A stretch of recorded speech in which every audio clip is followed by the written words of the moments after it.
এত দয়া করে গুনাহ করার পরও আমারে খাওয়াইছো, গুনাহ করার পরও আমারে আলো দিতেছো, গুনাহ করার পরও আমারে বাতাস দিতেছো, গুনাহ করার পরও আমারে অক্সিজেন দিতেছো।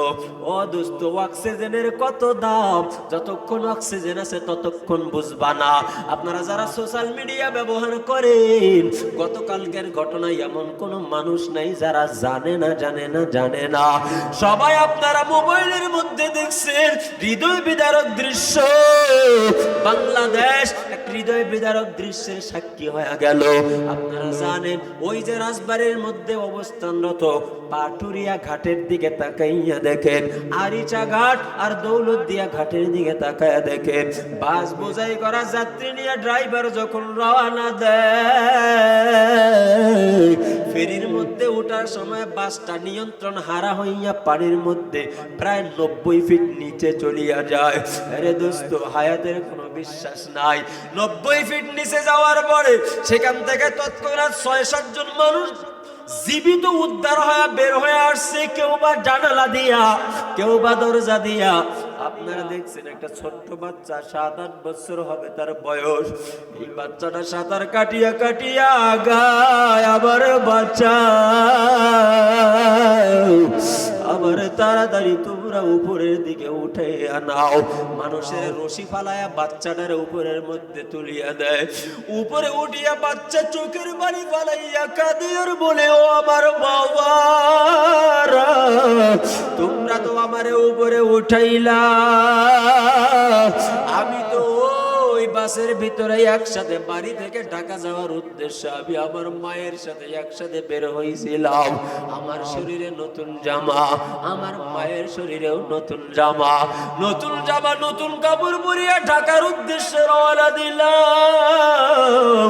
কিন্তু বাসটা যখন পানির মধ্যে ডুবিয়ে গেল, আমি সন্তান জানালা দিয়ে বের হয়ে গেলাম, কিন্তু আমার মাকে আমি বের করতে পারি নাই, কারণ আমার নিঃশ্বাস ছোট, আমি নিঃশ্বাস ধরে রাখতে পারি নাই।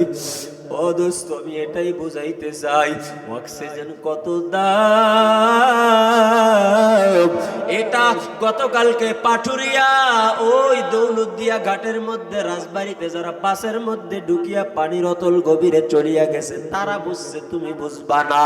তারা বুঝছে, আমি বুঝবো না। নিঃশ্বাসের কত দাম।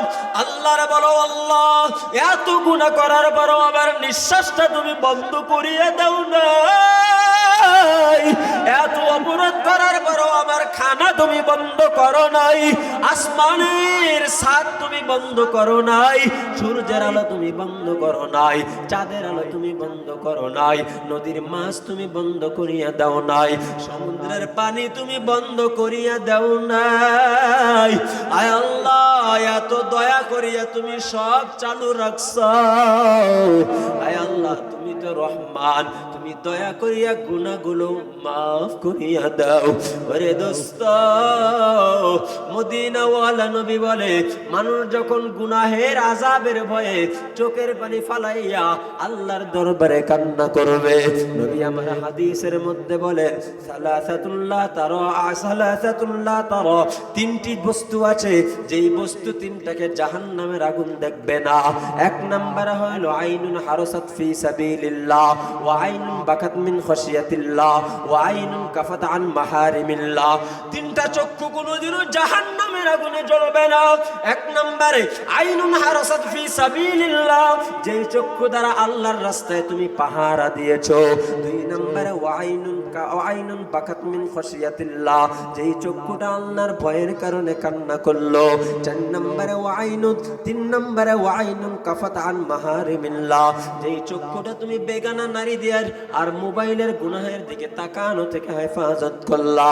আমার নবী বলে, উম্মত, চোখটারে যদি এই তিন গুণে গুণান্বিত বানাইতে চাও, কোনো কিছু পাহারা দিবা, আল্লাহর রাস্তায় পাহারা দাও। চোখের পানি ঝরাইবা তো জাহান্নামের আগুনের ভয়ে চোখের পানি ঝরাও। চোখের পানি ঝরাইবা আল্লাহর কহারিয়াতের ভয়ে চোখের পানি ঝরাও। তাহলে ওই চোখের জন্য জাহান্নামের আগুন হারাম হয়ে যাবে। চোখ দিয়ে যদি দেখা দিকে দূরে থাকতে চাও, বেগানাদের দিকে তাকানো থেকে চোখগুলোকে দূরে রাখো। এই 3 গুণে গুণান্বিত যদি চোখ বানাইতে পারো রে ভাই আমার, তাহলে তোমার চক্ষুটা কোনোদিনও জাহান্নামের আগুনে জ্বলবে না।